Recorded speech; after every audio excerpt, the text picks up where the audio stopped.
혹시 항우울제 드시면서 나타날 수 있는 좀 민감한 부작용에 대해 들어보셨나요? 바로 성기능 저하에 대한 이야기인데요.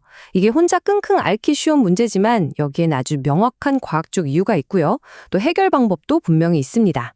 오늘 그 핵심만 쏙쏙 짚어드릴게요.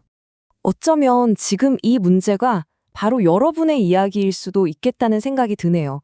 괜찮습니다. 절대 혼자만 겪는 일이 아니니까요. 지금부터 그 원인이 대체 뭔지, 그리고 어떻게 대처하면 좋을지 차근차근 함께 알아보겠습니다. 사실 이 부작용 생각보다 정말 흔하거든요. 근데 이게 워낙 개인적인 문제다 보니까 가장 가까운 사람이나 심지어는 담당 의사 선생님한테도 말 꺼내기가 참 쉽지 않은 게 현실이죠. 아니 그렇다면 대체 왜 이런 현상이 나타나는 걸까요? 지금부터 그 뇌과학적인 원리를 한번 들여다볼게요. 가장 중요한 건요, 이건 절대 여러분의 심리적인 문제나 의지의 문제가 아니라는 거예요. 우리 뇌 안에서 일어나는 아주 명확한 생화학적 작용 때문입니다. 우리가 가장 흔하게 쓰는 항우울제 중에 SSRI라는 게 있는데요. 이게 뭐냐면 뇌에서 행복 호르몬이라고 불리는 거 있죠. 바로 그 세로토닌의 수치를 쫙 끌어올려주는 역할을 합니다. 이 세로토닌이 활발해지면서 우울한 기분이 나아지는 거, 이게 바로 치료의 핵심 원리인 거죠. 자, 바로 여기가 핵심입니다. 약이 행복 호르몬인 세로토닌을 높여주는 건 너무 좋은데 이 과정에서 우리가 의도치 않았던 일종의 연쇄 반응이 일어나는 거예요. 높아진 세로토닌이 성적인 흥분과 쾌감을 담당하는 다른 친구들, 그러니까 도파민이나 노르아드레날린한테는 야, 너희는 이제 좀 쉬어 하고 신호를 보내는 셈이죠. 결국 성적 욕구를 느끼기 어려워지는 건 지극히 자연스러운 우리 뇌의 생화학적 결과인 겁니다. 그리고요, 이 경험 절대로 여러분 혼자만 겪는 게 아니에요. 이 점을 꼭 기억해 주세요. 얼마나 많은 사람들이 같은 경험을 하는지 바로 숫자로 확인해 보죠. 놀랍죠? 이 약을 복용하는 분들의 무려 30%에서 많게는 60%가 성기능 부작용을 경험한다고 해요. 쉽게 말해서 약을 먹은 두세 명 중 한 명은 같은 고민을 하고 있다는 뜻이죠. 생각보다 훨씬 흔한 일입니다. 이 문장이 오늘 설명에서 가장 중요한 내용 중 하나일 겁니다. 혹시 나한테 무슨 문제가 있나?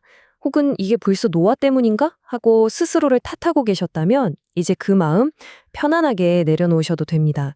이건 그냥 지극히 정상적인 약물에 대한 우리 뇌의 반응일 뿐이에요. 자, 그럼 가장 중요한 부분이죠. 이 문제를 그냥 참고만 있어야 할까요? 아닙니다. 의사 선생님과 적극적으로 상의해서 찾아볼 수 있는 몇 가지 선택지들이 있습니다. 어떤 것들이 있는지 한번 살펴볼까요? 의사 선생님하고 논의해 볼 수 있는 방법은 크게 세 가지입니다. 첫째, 아예 성기능 부작용이 좀 덜한 다른 종류의 약, 예를 들어서 부프로피온 같은 약으로 바꿔보는 방법이 있고요. 둘째, 현재 약의 효과는 지키면서 용량을 살짝 낮춰보는 방법도 있습니다. 그리고 마지막으로 부작용을 좀 완화해주는 다른 약을 추가로 복용하는 방법도 있어요. 하지만 이 모든 해결책을 시도하기 전에 정말로 반드시 기억해야 할 가장 중요한 원칙이 딱 하나 있습니다. 이것만큼은 꼭 지켜주셔야 해요. 여러분의 안전과 직결된 아주 중요한 내용이거든요. 부작용이 아무리 불편해도 절대로 혼자 판단해서 약을 끊거나 줄이시면 안 됩니다.